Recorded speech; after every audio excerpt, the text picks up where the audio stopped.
Hey guys, welcome back to our channel.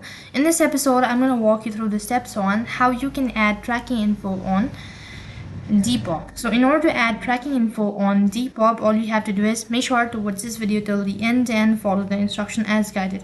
Now first thing first, you know the drill. Check your internet connection and log into your account. Once you're logged into your account, you need to navigate to your profile or an account by tapping on the profile icon located in the top right hand side and go to your profile. After that, you need to find or locate the item. So basically, when you click on the profile icon, you need to go to your settings once again from the top right hand side. Here you need to locate the item for which you want to actually add a tracking info in your list of the sale. Now tap on the item to view for the detail about it. I don't happen to have any of the items that I've actually sold, so the interface will look something different than yours. Now within the item detail, there should be an option to add tracking info or mark the item as shipped.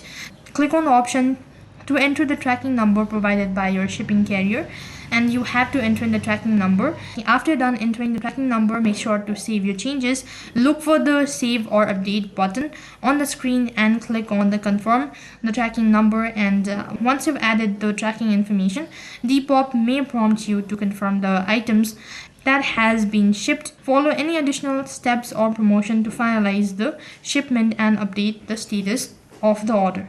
So if desired, you can also send a message to a buyer to inform that the order has been shipped and provided them with the tracking number for the reference. So that's basically how you can add the tracking info on Depop. That is all for this video. I hope the video was helpful. Make sure to like, share and subscribe to our channel. Thank you for watching. See you in the next video.